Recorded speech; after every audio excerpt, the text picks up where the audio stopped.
Assalamualaikum dan selamat sejahtera. Nama saya Nur Afifah binti Muhammad Senawi. Jadi saya akan jadi moderator pada hari ini.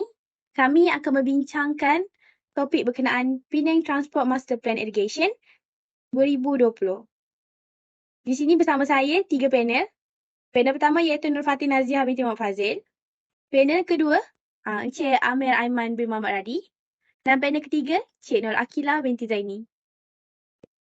Tajuk kita hari ini ialah Plan Penang Transport Project, iaitu yang dikenali sebagai Penang Transportation Master Plan.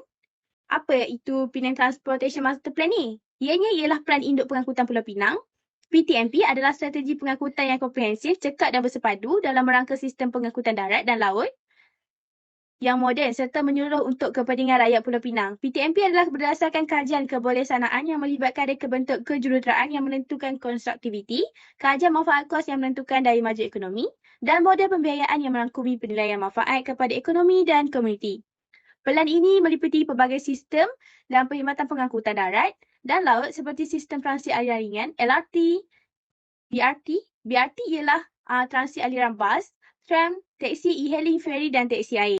Jadi di sini bersama saya, Cik Nur Akilah. Bolehkah Cik Nur Akilah berkongsi sedikit projek-projek dan komponen utama yang ada dalam PTMP? Projek-projek yang utama dalam PTMP adalah LRT yang menghubungkan Georgetown dan Bayang Lepas. Seterusnya projek terowong bawah laut dan kita terdapat 3 jenis highway iaitu Pendling 1, Pendling 2 dan Pendling 3. Seterusnya terdapat 2 jenis MRT yang akan dijalankan di Georgetown yang menghubungkan antara Georgetown dan Aitam, Paya Turubong dan Tanjung Tokong.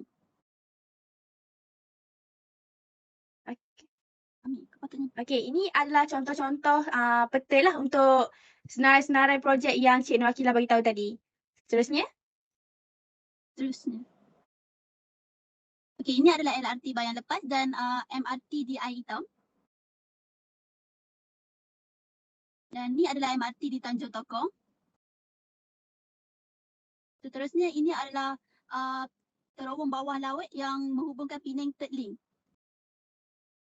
Jadi Cik Nur Akilah, dengan adanya pembangunan PTMP ni, apakah manfaat-manfaat yang PTMP akan sumbangkan kepada masyarakat setempat? Pada dasarnya, PTMP ini adalah bertujuan untuk mengurangkan kesesakan lalu lintas yang semakin meningkat di bandar-bandar Pulau Pinang dan seterusnya ia akan menjadikan Pulau Pinang sebagai destinasi dan tarikan untuk pelabur-pelabur serta pemaju untuk membangunkan kawasan di Pulau Pinang.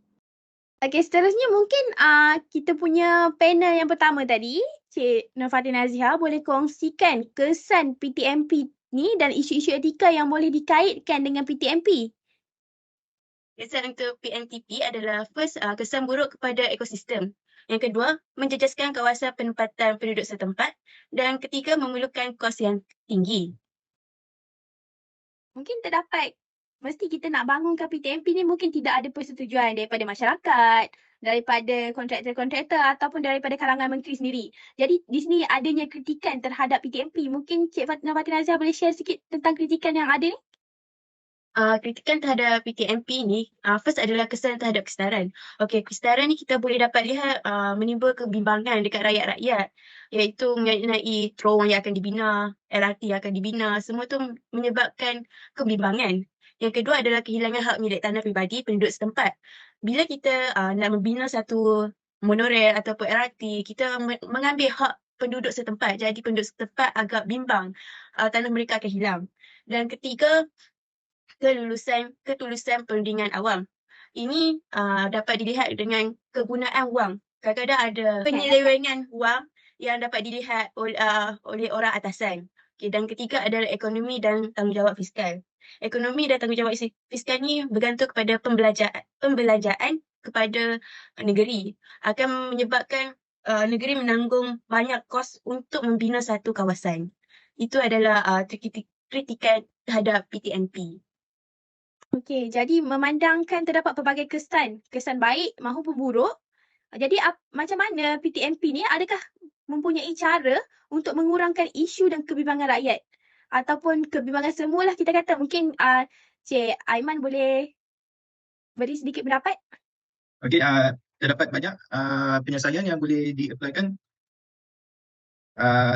seperti membuat keputusan yang telus dan inklusif membuat keputusan yang telus dan inklusif, termasuklah meningkatkan kejelasan dalam proses membuat keputusan dengan menyediakan maklumat yang jelas mengenai apakah maklumat projek, penilaian impak alam dan juga dari segi kewangan. Dan kedua adalah mengurangkan impak kepada alam sekitar. Jadi dengan melaksanakan langkah-langkah untuk mengurangkan impak alam sekitar, contohnya seperti memasukkan amalan reka bentuk menyimpan, melindungi ekosistem marin dan menjalankan pemantauan alam sekitar secara berterusan. Jadi yang ketiga adalah perancangan bandar mampan. Untuk ini kita perlu integrasikan PTMP ini dengan prinsip perancangan bandar mampan dan menekankan pembangunan yang menggunakan tanah bercampur, ruang hijau dan rangkaian pengangkutan awam yang cekap. Okey, terima kasih Encik Amaiman. Jadi mungkin takat ini je perbincangan kita untuk kali ini. Terima kasih panel-panel yang ada dengan saya hari ini.